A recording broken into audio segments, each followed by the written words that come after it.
Hi, Pascal. Hello. Nice to meet you. Nice to meet you too. First time OTel VG? Yeah. First time. Yeah. Great.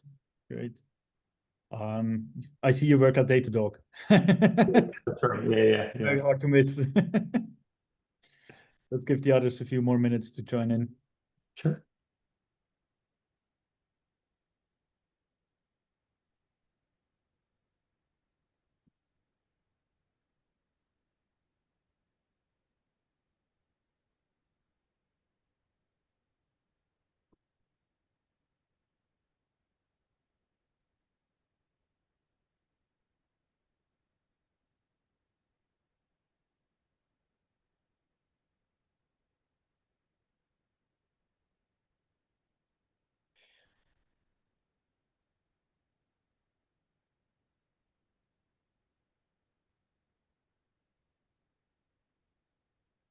Did I put this link somewhere? Or did you have to type it down that you could comment on it? How did I find it? I think I found it from a previous meeting agenda. Right. I think that's Because yeah. I always have it on my to-do list that I somewhere note this link down so that people find it. But apparently people find it, which is great because it's intended to be an open document for everyone. But I completely forget every time we finish this work group, then it's gone again. Hi, Ellie. Hey, hey, Marco. Hey, how are you doing? Yeah. Yeah, I can see you. Hey, Rob.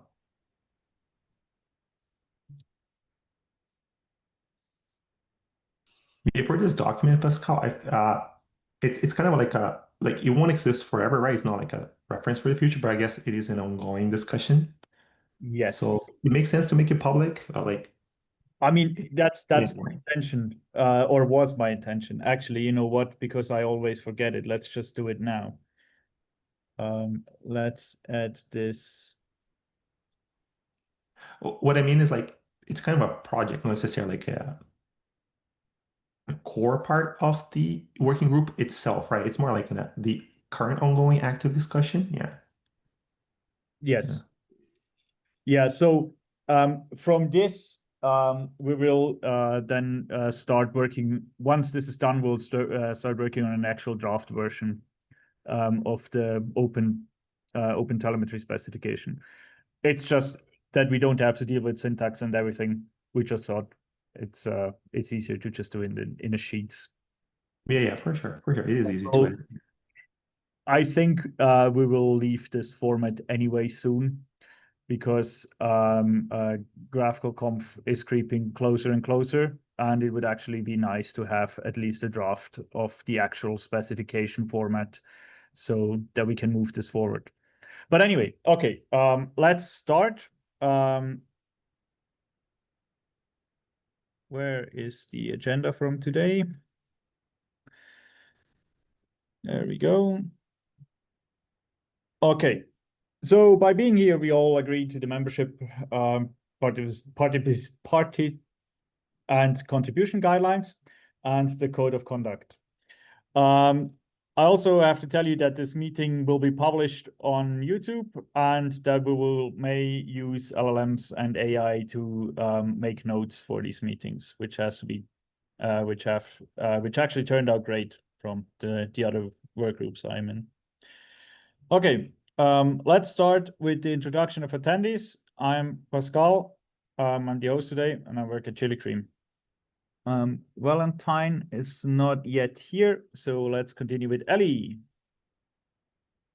Hi, I'm Ellie. I work at PayPal on credit stuff, observability stuff, lots of GraphQL stuff. Yeah. Marco. Yeah, I'm Marco. I work at Datadog, and we are currently trying to like greatly improve GraphQL observability as a whole and discussing the semantics of it with how things are going to work for everyone with OTel makes the most amount of sense for us. So yeah. Great. Yeah, I'm Rob. I work for Shopify, based in Toronto. Do API foundational platformy things, primarily around GraphQL. So excited to see where this goes because observability is part of our concerns, and we have public API. So if we can make some of that exposed, that's also amazing. Right. Okay. So as Marco, it's the first time quickly that you know what we have been working on. We have this document that you already found. I'm happy about that. And we are talking here about, at the moment, just tracing. We will talk about metrics after we talk about tracing, and then we may talk about logging, although this isn't really that much relevant for GraphQL.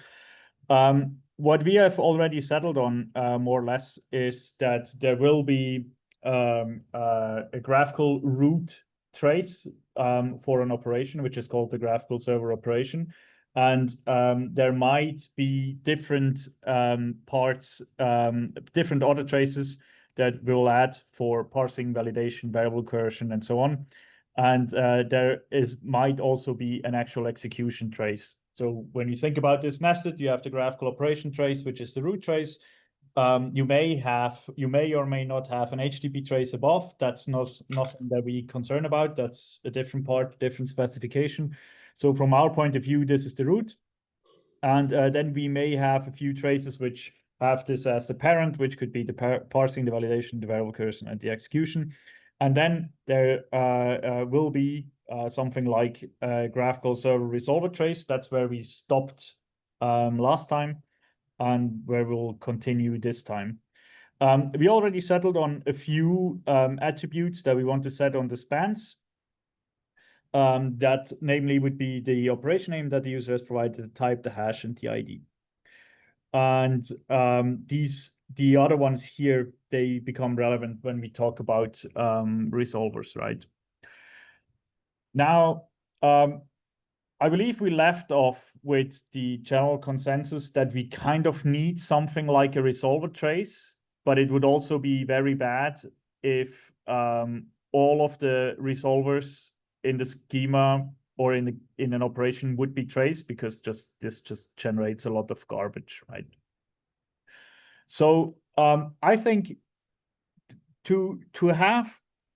we could start a discussion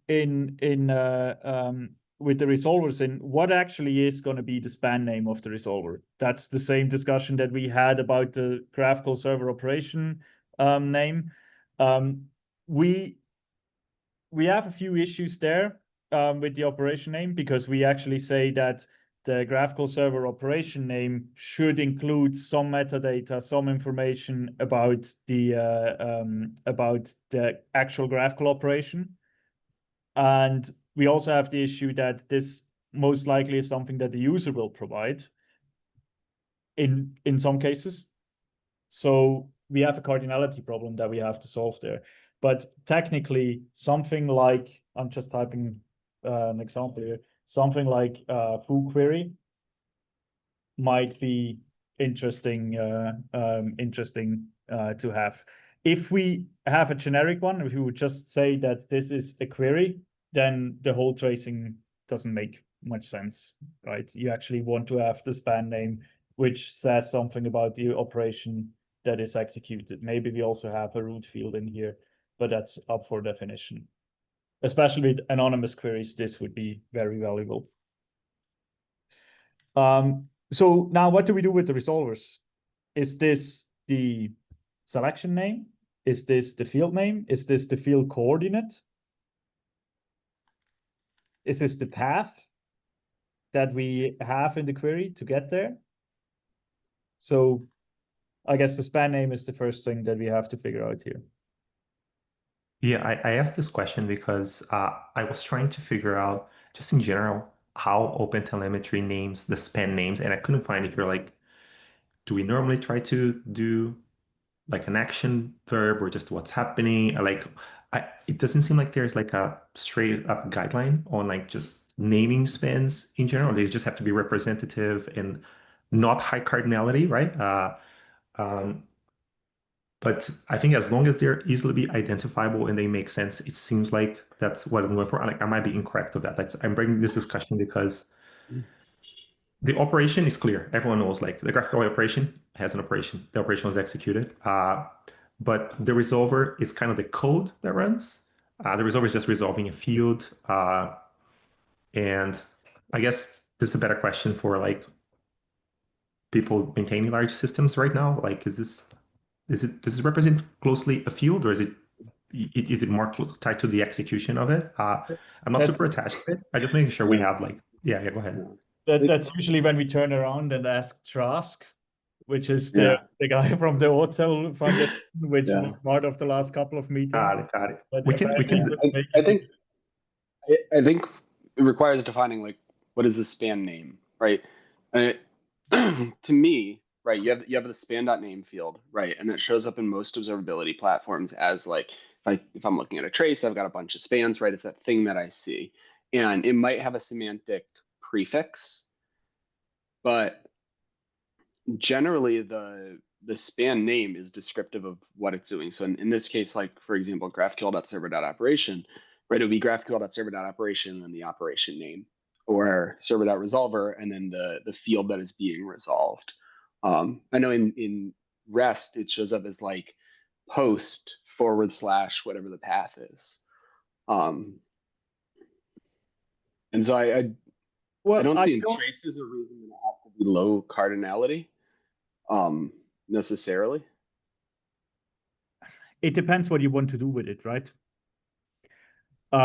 Root traces usually are aggregated on the server into time series on the observability systems. Yeah. Now in observability systems, you don't want to have root traces to be random.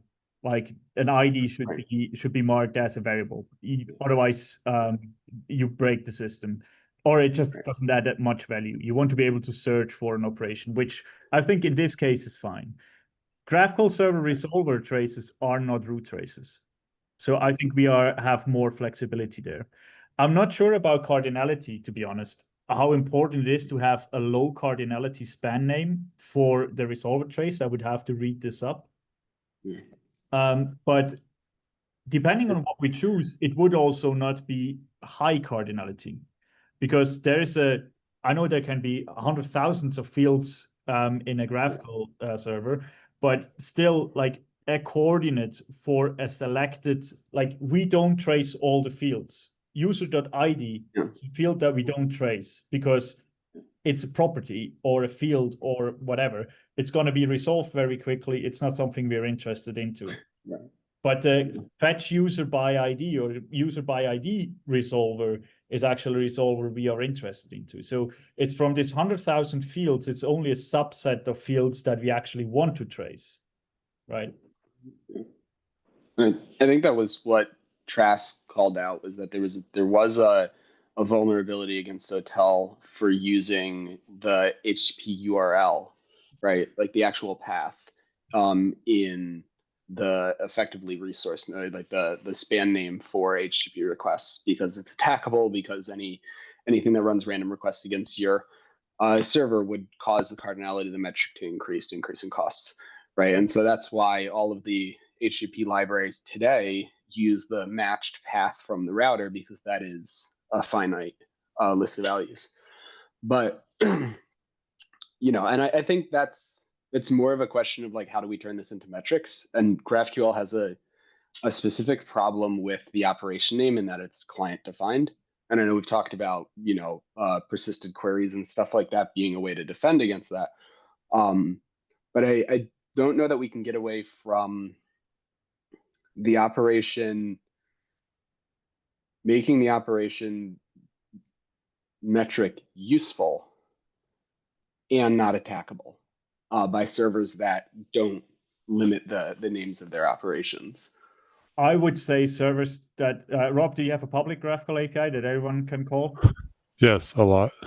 Well, in that case, it's not going to be an option for you, but it naturally isn't. For everyone, like I would say that 99% of the GraphQL APIs that exist should be private and should use persistent operations, because they are actually only used by a a known set of clients which are in the control of this specific company.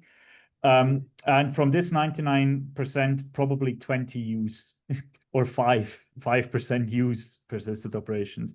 So in terms of this, for the normal graphical user, this is really valuable because all the telemetry system will just magically somehow work with it. If you ignore the HTTP root trace, that's a different problem. But if we just think about this, that would be nice. I see now I have different queries and I have different entry points into my system, right? So like some of the stuff we've done is like we either put the more granular data on like an attribute, so not on the span name itself. So I think that's one path that we've done. To your point, you have like a hash, so sometimes you can hash the document. Another thing I've done is like root fields. So just to say, well, my entire document has all these entry points and like nested things under it. I'm only going to say maybe even report the first 10 unique root fields that are asked for. That'll handle fragments and aliases and everything.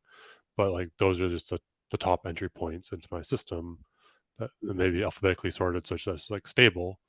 But like that is again a way to like reduce the number of permutations.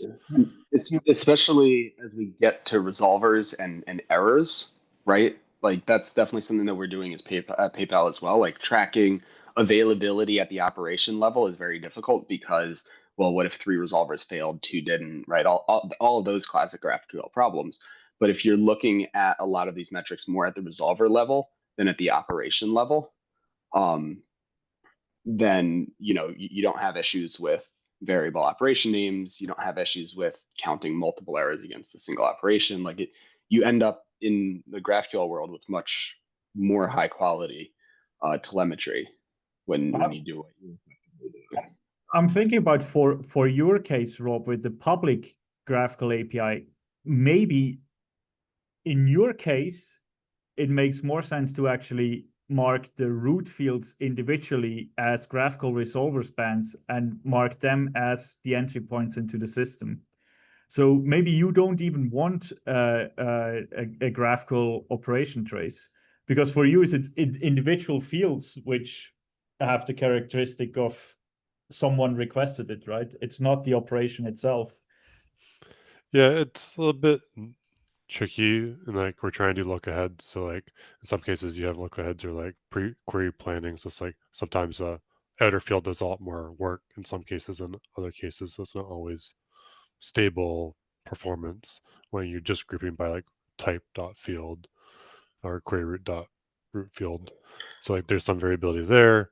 And then the other thing I'll maybe as a tangent that we can come back to is basically in the batching sense, we're almost trying to put multiple resolver invocations together into one unit of work in the batching sense. So instead of having one resolver for 10 different, say, products, we're going to put those all together and make one mapped array call to 2 things. So like while GraphQL JS tends to have this like one resolver to one function call, we're for one object, we're trying to have fewer resolver calls in general, because when we have a response of like 80,000 fields or more, like the instrumentation overhead adds up 80,000 times. So we're just trying to like flatten how many times we have, say, a resolver span. So like I think that's stuff that's in active development. So like I don't mean to like make it too tangential to your original question of like what does my span have?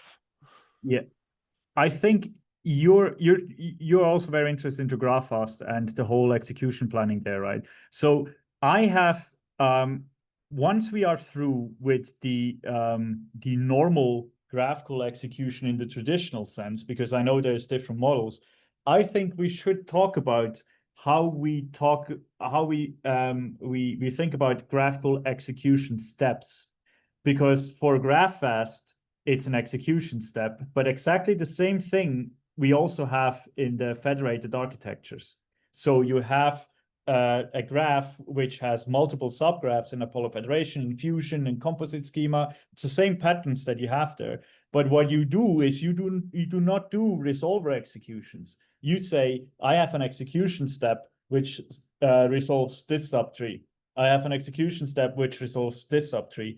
And the tracing that you want is not the individual graphical resolver execution because they have 0 value. What you want is the execution steps. And I think we could specify them generic enough so that they are usable for things like GraphAs, but also for the federated approach, which Apollo does, and we do at Chili Cream and so on.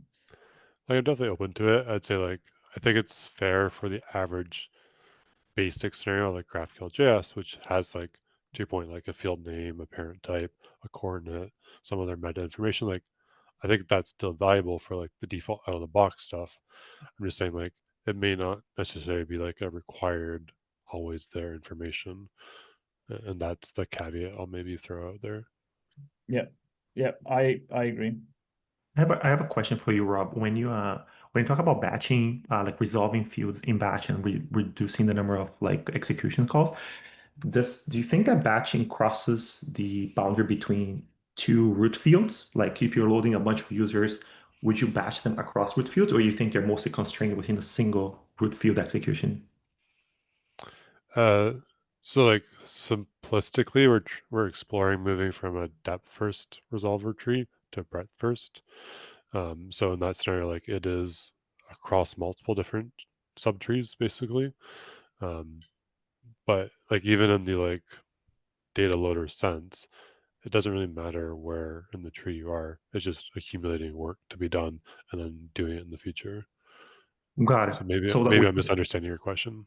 no, I'm just thinking like if So a lot of times the root field kind of defines like it kind of has like a hard definition of a large operation that's happening, and of course an operation can have multiple as for multiple root fields. Yeah. But sometimes the root fields have like a strong let's say like isolation between like what they're doing, like loading users versus like loading documents.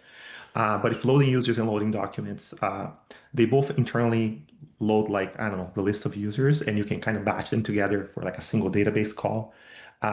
You think the batching would work across these? Because I don't know if they have different authentications or different things, but are they maybe they're all together for the same operation? Yeah. Yeah, for us it would, or like a concrete case is like an alias.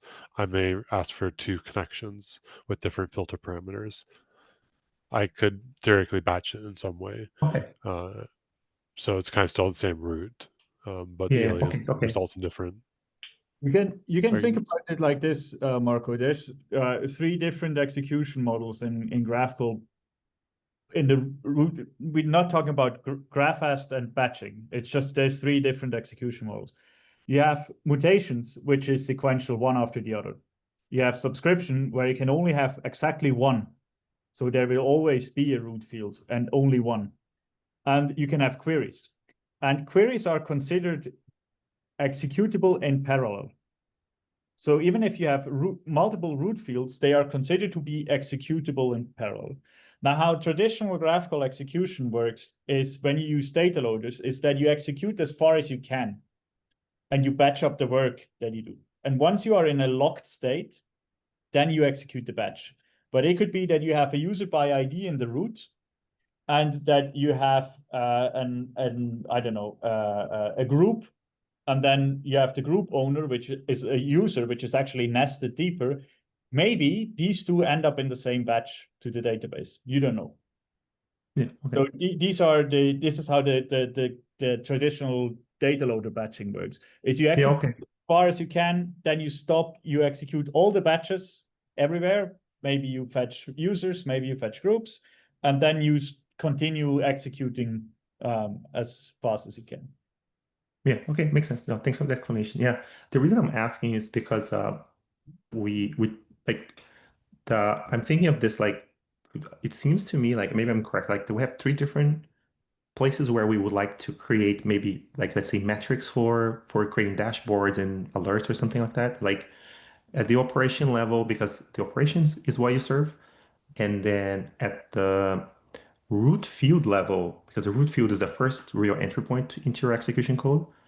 And then another one at the each resolver level, if in case you're improving performance of your resolvers or something, because I feel like the root field resolver and the other internal resolvers, they're different. I'm even thinking like, should we talk to them, like talk about them differently when we're talking about them. Like the root field resolver has more like it's special in the sense that like it's more observable, it's more important for monitoring errors than or like performance than the internal small ones because you're even saying like even the small internal ones, you might even just throw them away and just keep the root ones, right? Like are they different enough that we should be talking about them differently? Yeah. So in a mutation, only the first field, the first level that you go in is a mutation. Everything below this level is considered a query. So even if you have a mutation that create user, which returns a user or a user payload or whatever pattern you use, this payload, the return value, everything below this is already executed with the query strategy. So you have the mutation, which is sequential, and everything below this is query execution. So the root fields that you say are interesting, I would say it depends, because in the query sense, like I don't think we should swim against the stream there. The mutations individually are definitely very interesting because all the magic happens in one single resolver. So when you have a create user, once you leave create user, this field, once this resolver completes, the user is created. Even if you have an error in the query execution, this user exists, the transaction is committed. That's the behavior of a mutation. And there it's interesting to have the root fields traced separately because the create user operation is very different from the create person operation, for example, or the create group operation or whatever. So these mutations are very different. Now, I believe that we can probably consolidate this behavior into just having graphical server resolver traces, and then you can optionally mark them maybe with an attribute and say, actually, this is a mutation or something like this. But the resolver, there's I believe it's merged now. We have a concept called coordinates. And coordinates would be something like we have the person and then we have an ID. This is uniquely identifiable across the whole schema. There can only be one person type, and person can only have one field, which is called ID. And this coordinate essentially tells you which resolver is executed. Now, for a resolver trace, is it right? Yeah, for a resolver trace, there could be different things which make sense to set, because what you can do is you can set aliases and you also have an execution path. So I would say that when we talk about resolver, so let's say mutation would be the create user mutation would be mutation.create user. So you already have a way to identify these root fields for mutations and for queries as well. Like if you have something like the query dot I don't know person by ID, you again know that this is a query field and you can identify it. And to get these resolver traces in most implementations, you have to specify exactly what you want to trace. We're a bit in our chocolate in .NET, we can trick it. We can say that everything which is async is something we are interested into because that usually leads to IO, database calls, and so on. So this will be a resolver trace. Everything which is not async is going to be executed very quick. We are not interested into this. We don't want this.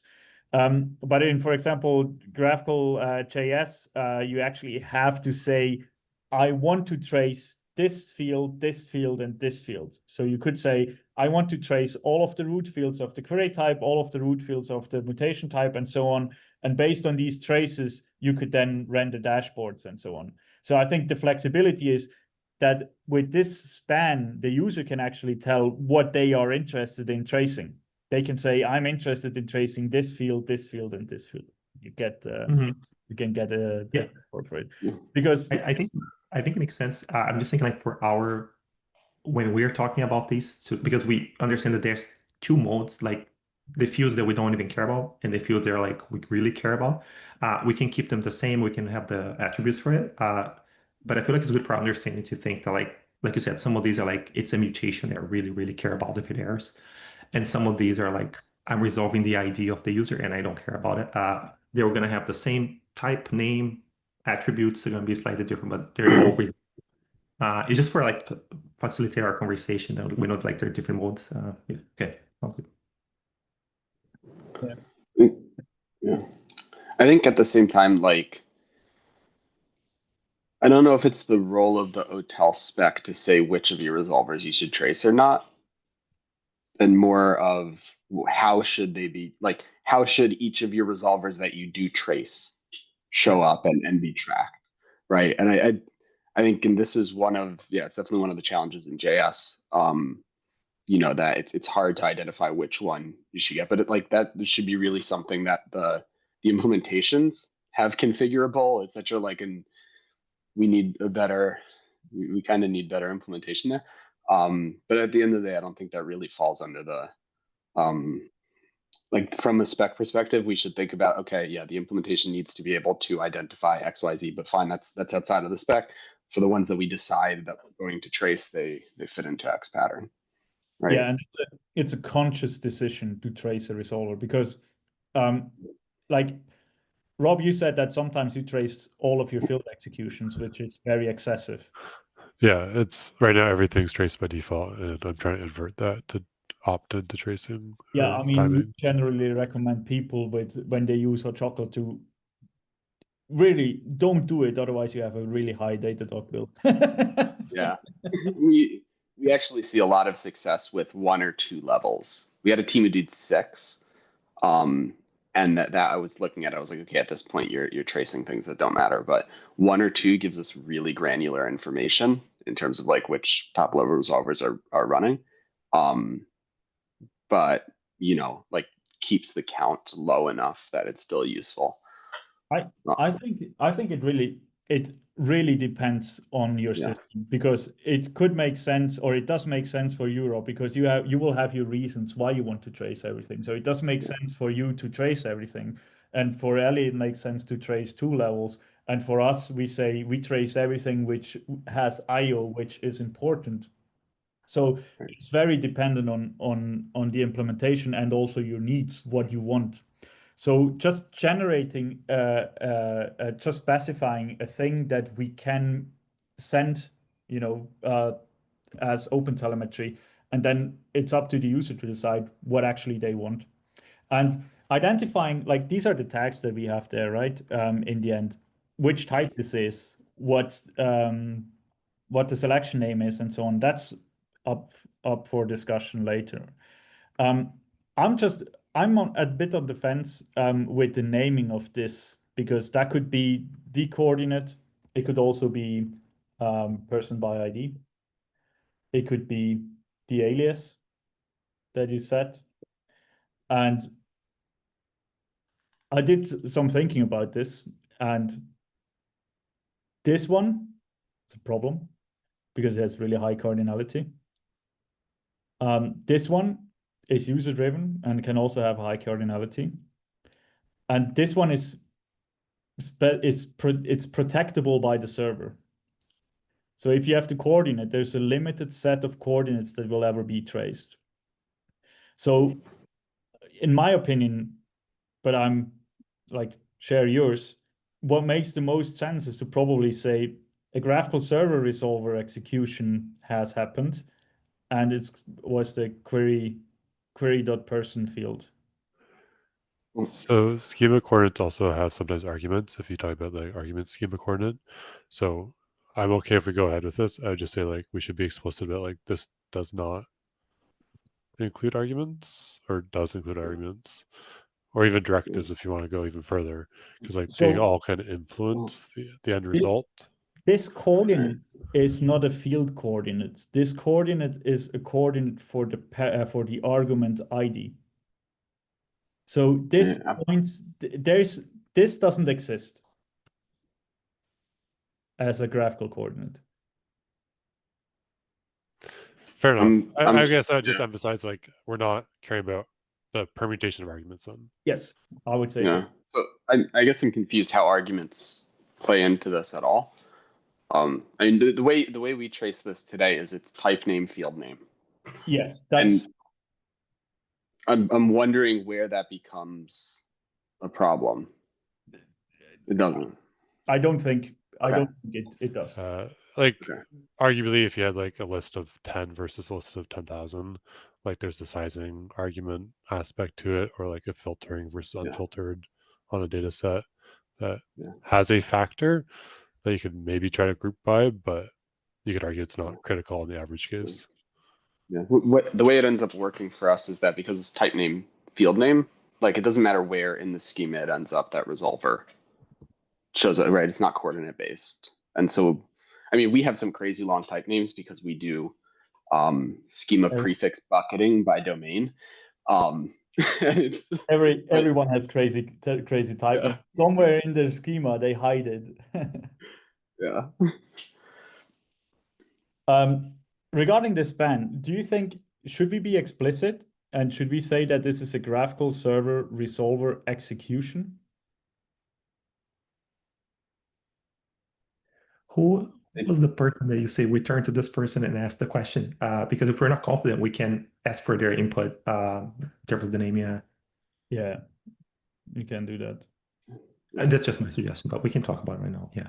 How does this work I think for asynchronous work? Or like, because sometimes you have like, at least for GraphQL Ruby, there's like a synchronous thing that's done, and then you can like return a promise or a callback or like a task. And then there's extra work that's done later, timeline wise. So would you expect two spans for a similar thing, or are they somehow being merged together? Like there might be a gap ultimately. I would say result is available. And this goes a bit, I will specify this out better, but essentially, when you execute the resolver, you get a return value. And now this return value will go into a data structure internally before it goes into the value completion. And I would say the graphical server resolver, let's call it execution, we can always remove it.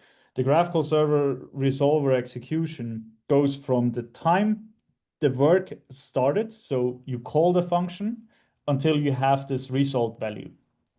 If you immediately return the promise or whatever, then fair enough. But the execution goes until the promise is resolved.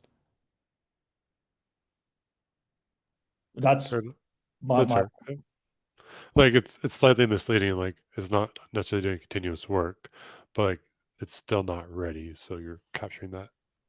Well, if you have execution blocks below it, you would just have other traces, right? You could say that, let's say you have 3 database calls that you do in sequence. Then you would have the graphical server span, which spans the resolver spans, which spans all of the executions, and then you have these 3 blocks below. Subscriptions is a totally different topic there, by the way, because that's crazy. Like this messes up telemetry completely.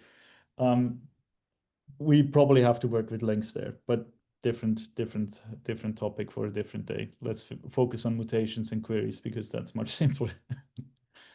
Okay, now regarding what information we should provide with these resolvers, I would say most of them are most likely going to be anyway recommended, and nothing would be required as the trace.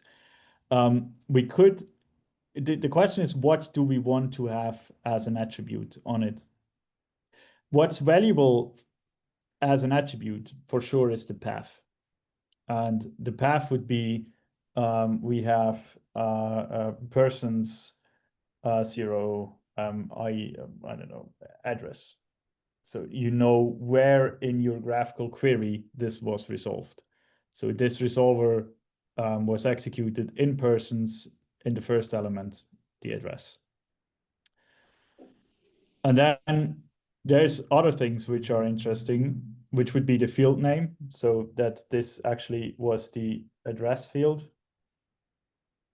And then we have the declaring type, which in this case would be the person.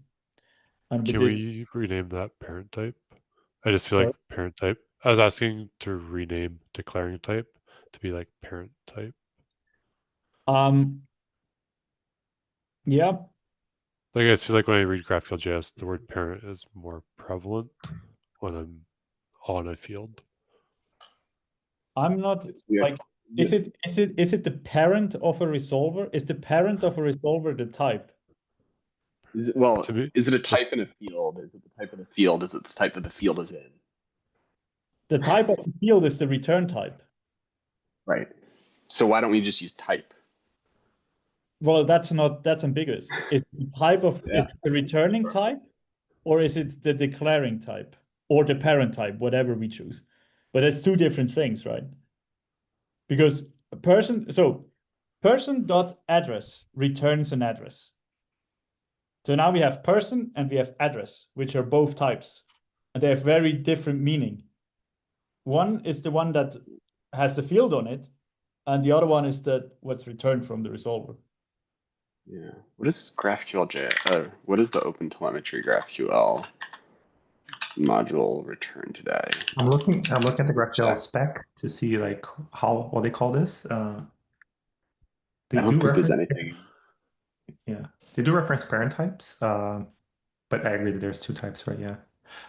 Another thing, Pascal, the GraphQL spec calls path at location, I believe. Can probably change that. No, so Right, yeah. location and path are different.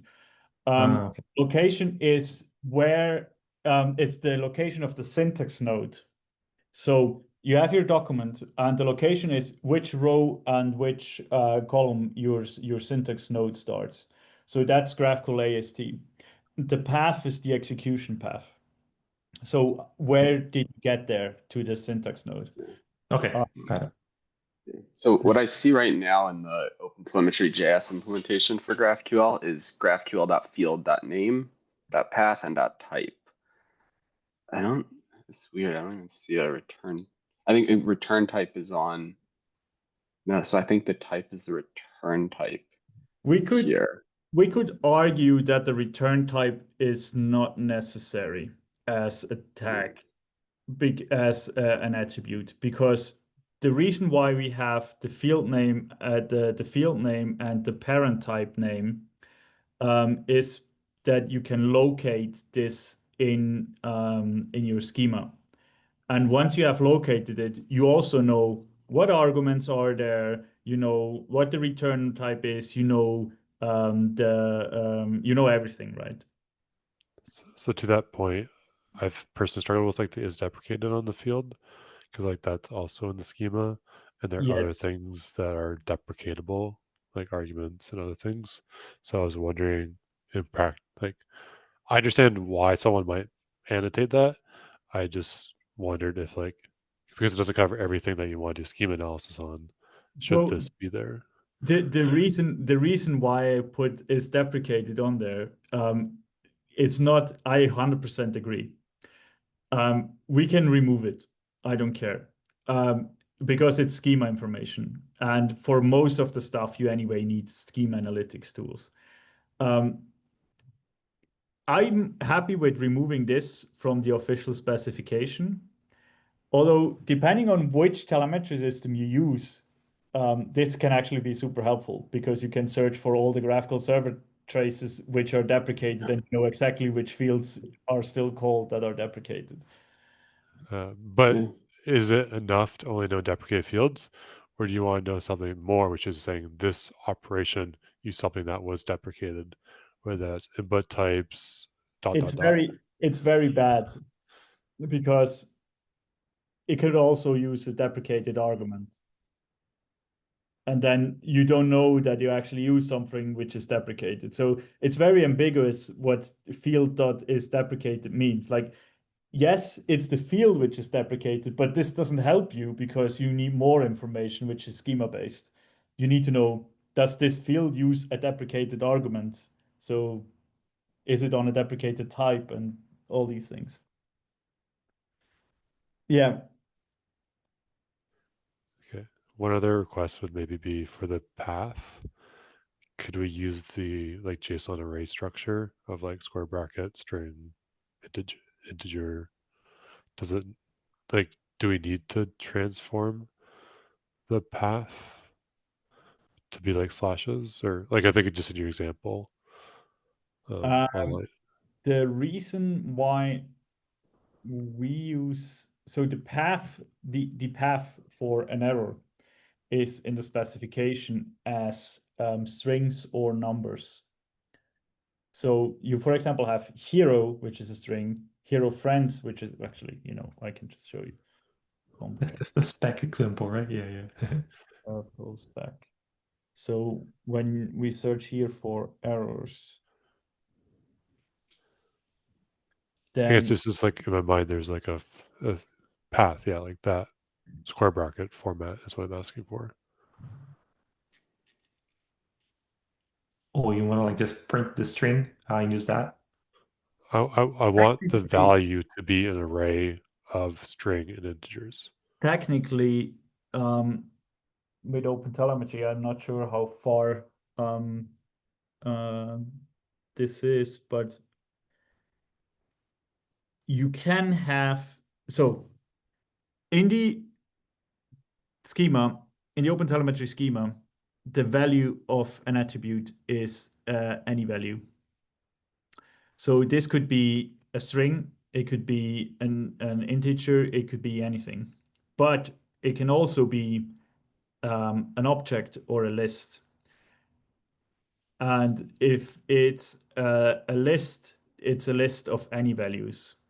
So we could technically specify it in OpenTelemetry in a way that you actually have a list of which represents it exactly like this. That would technically be possible. I'm just not sure how well the support for this is in all of the tooling, because I believe it's very new. It gets very weird because depending on what interface you're using for searching it, like most telemetry providers don't provide proper searching for this. Some allow you to search for any item in the array. Some require that you search at a specific index. But I think it's generally less searchable than being able to just search on the full path or fuzzy match on parts of the path. Okay, because in my case, it's like we use a Prometheus backend with BigQuery and stuff. So it's like I can do like a JSON path match. So like I have like at least in my internal tooling, like I have a little bit more access to like Yeah. That would be add helpful. additional like processing around it. But I just wonder like how much formatting should we suggest in the specification, given Right. that GraphQL spec favors the array format. I will get back to a few people about this. And then we can decide. I think we should do whatever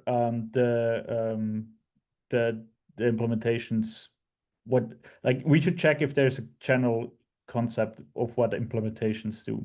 Like if 9 out of 10 formatted like this, we will just use this. If 9 out of 10 formatted like this, then it might be smarter to use this. But in the end, it doesn't really matter which one we use. We just need to do what the community already uses, I would say. Yeah, I can tell from our tool, I'm pretty sure that the first format you can match with regular expressions easily. But at the same time, I really like Pascal's first suggestion, which is if the native type support it, we support it. But then Eli pressed the point, which is like if no tool supports it today and we have to wait 2 years for every tool to up to date to the native values, then yeah. But yeah, so for our tooling today, if you want to make it useful, would be your first suggestion with the slashes because you can use a regular expression easily. I guess you can use a regular expression with the JSON format too. It's just a harder regular Yeah. expression to write, but yeah, Yeah, the slashes, dots. Yeah. I think generally here, I don't know. I think it's hard to say what is more useful in its implementation for searching, because it all depends on what you're trying to search. Yeah, so let's leave it there. We have a few things where we need to make a decision. We can also have recommendations like in here. What I want to, when we write the specification, what I want to mention here is that, like we have multiple options, right? That in case of you have an open GraphQL API, probably go for something like this. in case that you use persistent queries, this is much more maintainable for you. You do yourself a favor if you do this. But after all, like it really depends. Here's the same thing. Like I don't mind which one we choose. I just say that if one has precedence in the community over the other, we should just use this or this, depending on which one it is. I also agree, like even though that the specification can model it, the arrays are a pain. The array is also a pain to ingest on our side. So That's fair. I can acknowledge that. I just because like it isn't a current value today from the gem or the package. Should there be additional formatting pushed that makes a transform happen, that makes it non-original standard default value, is the root of my question. I understand if it's hard to process this information when it's in a different data structure. yeah, let me check. I will get back to I will have a chat with Michael and get back to Benji and so on about this, and we'll see what the channel practice is. If there is no prior art or non-consistent prior art, we can do whatever we want, whatever we think is best. And one other thing I've been bit by since we're here talking about BES, the difference between the alias and the name.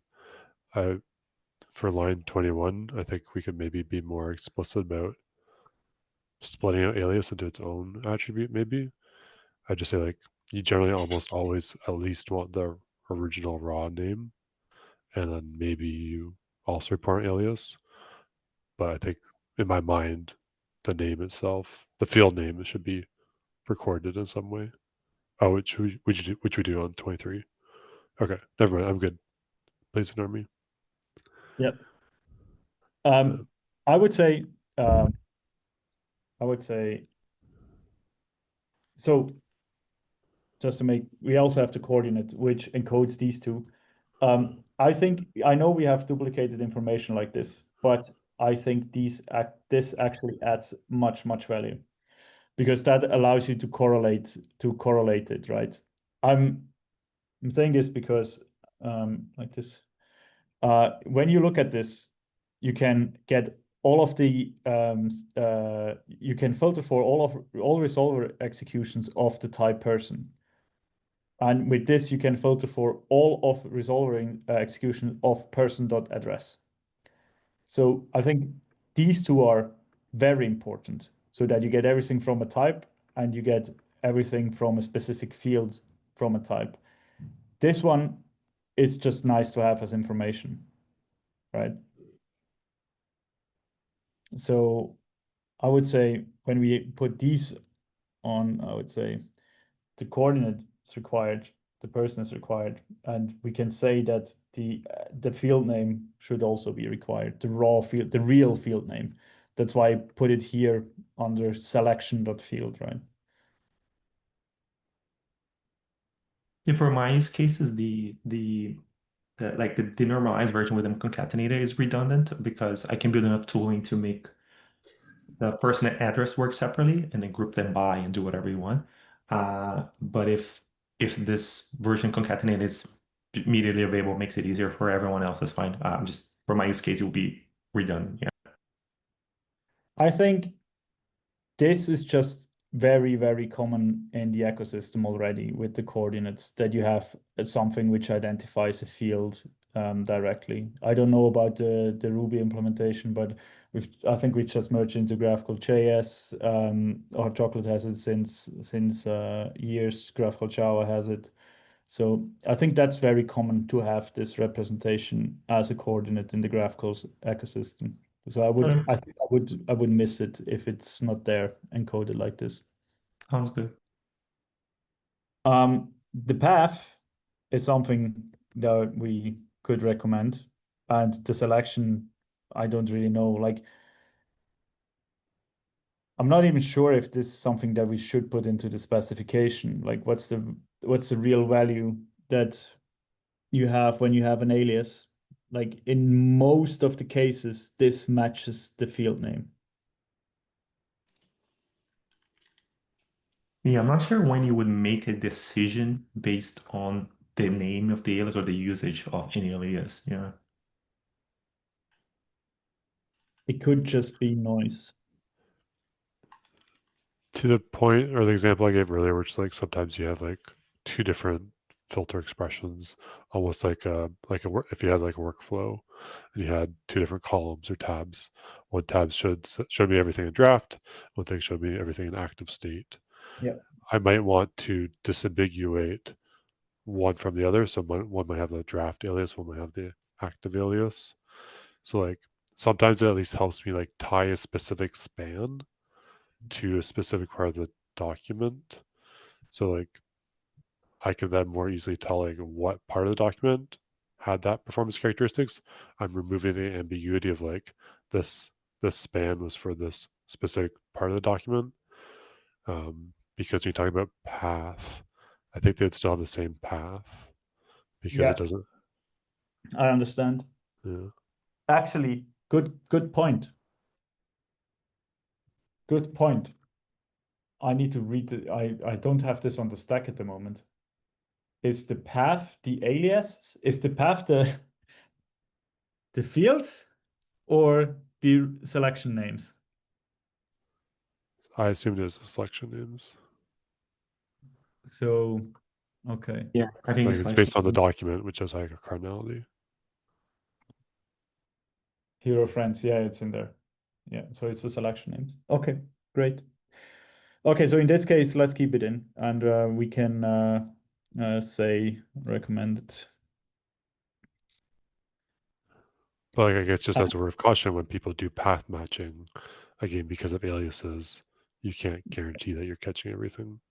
Yeah, so that actually obsoletes the path matching path matching case.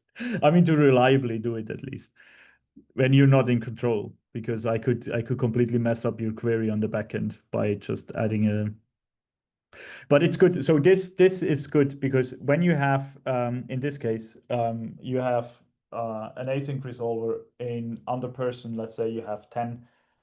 They all do n+1 requests to the database, which is bad, but which happens. And now you look at the trace. What would be nice to know is to correlate your resolver trace that you have, because you don't know which one is which to which one is which. It's the first one, the second one, the third one. So the path definitely, I would say, is recommended. The alias also makes sense. That would then just be, I don't know, the new address or something like this, which would be an alias for the name person here. Okay. Is there anything else that you think should be as attributes on this? Like we could have deprecated as opt-in. We could have return type as opt-in. We could have many thing as opt-in. But the question is about how much value this adds, because if you don't use a proper schema management solution that correlates with your tracing, like Apollo Studio does, or we do with Nitro, or the Guild is doing with Hive, and so on. If you don't have anything like this, then this will get messy quite quickly anyway, because it really depends on the capabilities of your system, right? One custom attribute we added was if it was lazy or like asynchronous. That's probably because of the way the GraphQL Ruby gem was instrumented, but just lets us distinguish asynchronous work from synchronous resolvers. And we ended up tracing them independent of each other. So like one field might have a lazy span and a synchronous span, but I'm not saying like every GraphQL implementation has that concept. It's just something custom that we have. Yeah. We have many more tags that we set in No Chocolate. I'm just not sure if it adds much value to specify them, because they're very use case specific. But it's also something should we add more opt-ins?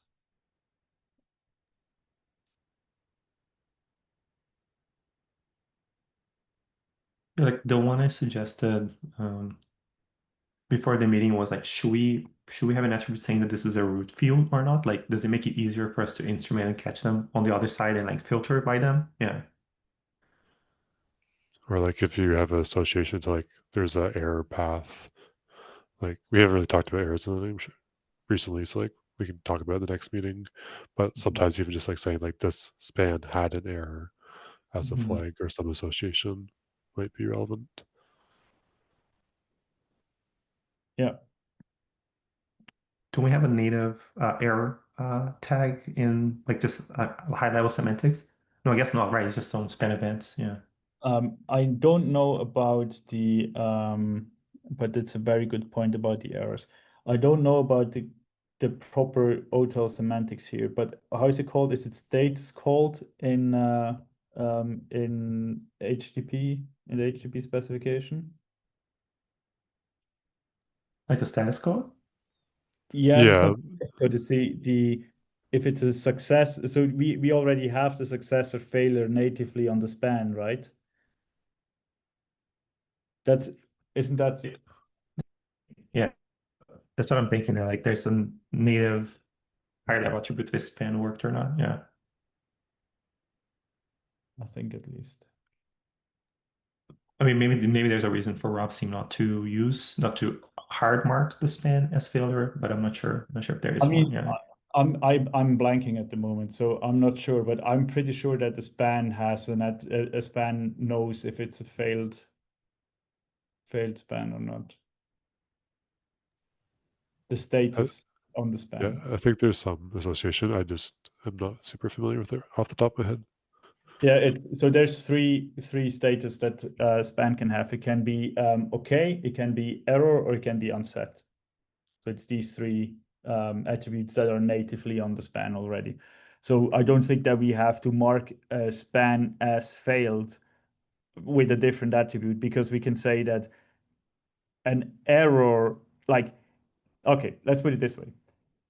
When the resolver execution starts and it doesn't return a value because of an exception or whatever, then the span is marked as failure. But as long as it returns a value, it's a success. So it's okay. It's only an error when something does not return. And value completion. Okay, servers that return unions or unions have error objects for the OTel purposes, the exception would not be tagged as error, or the span would not be tagged as error No, because no. it's a valid object. Well, that's It's just the not a GraphQL top level exception now execution error. null propagation. I would say that's also what Ellie is very much interested in, right? Correlation between resolvers and errors. And I think that when an error happens in a resolver, it should definitely be somehow attached to this specific resolver. And when you look at your open telemetry screen, you want to see these three resolver executed without a problem. This one is big and red and says, here you had an error. You can click on it and somehow see the exception. That would be the desired thing. And I think we can get there when we talk about errors, how we actually provide this metadata. Because the errors we need to put on the trace, on the operation name, so the graphical errors somehow need to go to the operation name, to the operation span. Or Potentially. Yeah, we've been doing like a roll up of like whatever resolver the error happens in, and then you kind of see the error. I don't want the error status necessarily because you said error is only when it doesn't return anything. But I want to see that waterfall of like from wherever the error happened all the way through the null the propagation. system. The null propagation. Exactly. The null Yeah. propagation is very difficult because Yeah. that's not going to be possible. Well, I don't need it to be null propagation. I want to be able to say, let's say I work too much in credits. I'm going to talk in credit terms, right? User submitted an application. That's a mutation, right? X error happened in that mutation. Great, it goes on that. What if we go down to the query that happens, right? That's a child span of that mutation, right? And there was an error formatting the date, right? That we're returning to the user. So we're going to have an error in that resolver. That's going to propagate up. I want some annotation on that that mutation that it failed, because I want to be able to say how often is the mutation failing, right? And applying for credit is weird because it's not a pure mutation. Anyway, without getting too far into it, I want a way to annotate spans with the errors that happen in them, even though in GraphQL errors come along with data, and OTel doesn't have tracing doesn't have a good concept for like tracking that errors happened without saying that like this operation completely failed. I think that's the crux of the GraphQL error problem in OTel. Well, there's a catch with this as well, Yeah. because your mutation may have completed successfully. When you say Yes. whatever Yes. create user, Yeah. there's an error in the query. The user could be created. Yes. But Because I still want to know that because if I look at it from the user's perspective, the user called this mutation, they ended up seeing an error page. And so, yeah, I want to know that the mutation was successful, but there was an error in finish. Like, yeah. We have to track the errors somewhere. They have to be there. I need to be able to query them. How we do that is what we really got to talk about, because, next time. But yeah. it's a tricky problem.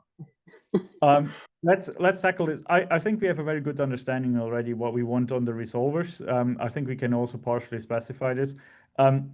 Let's see if Trask is around next time, because when we talk about errors, it would be very good if we can throw a few questions at him, because errors are at the moment in change in the open telemetry specification. Because currently we would report them as events, but events are on their way out. So there's this log events. So maybe we should use them, or we could annotate them as attributes on the trace as well in complex objects. So we need to figure out what we do there. Yeah, great. I mean, we are already 8 minutes over time. Yeah. I think we did great progress. You all got the link to the document, annotate, comment, and do whatever. Do you And need any help for preparing for GraphQL Conf? Or is there any milestones you want done? Just because like the next meeting is like a week or two before. yeah, so what I will do as an outlook is I will take what we have, and what I do I have a talk about this work group at the GraphQL Conf, where I will just say what problems we try to solve. So that the slash GraphQL, the slash GraphQL problem that everyone has that tries to telemetry with GraphQL. So I will talk a bit about this. What I want to do is I want to prepare a draft version of the specification, just with what we have. It will be very much in flux, but we have in the semantic conventions GitHub repository. Okay, GitHub semantic conventions, because then we can also leave the OTel attributes sheet behind us. There is, I believe, a pull request which adds like already documentation in terms of specification. And I will just move everything that we have in the Excel into this format and then put this in our repository. And once we think we are ready, we can file the pull request to the semantic conventions repository. So that will happen in the next couple of weeks. I will create this document and then make a pull request so that you guys get notified. Okay. So there's no GraphQL spec for OpenTelemetry. We're just going to put it into OpenTelemetry itself. Yes, in the semantic conventions repository, because that's where implementations look for. Like this is if you build a telemetry platform, this is your guide, and it's very good. I mean, like they did great work here, but this is really good, and they have a section. If I find it. I'm in the wrong semantic conventions here. And when you add your semantic conventions, then there you go. Then its graphical is listed here. So it's already there, but it's really sad because it only has this. Yeah, I like to echo that the spec's quite good for someone implementing telemetry. The only things except what you said, which is we should just have better semantic definitions, but the way it is, it's so great for implementers. Yeah, yeah. Yeah, so once we are done with the implementation, we'll have a section on this page with our stuff. Awesome. Thanks for pushing that along. What's the best way, Pascal, to continue the conversation between now and the next meeting? Is it just the Slack channel?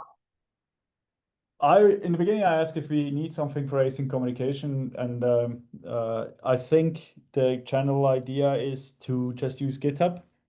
So give me this weekend, and I will draft something from what we have in the Excel, and then I will make a pull request, and then we can just have the discussion there. You know, it's also better because we can have discussions on GitHub which are documented.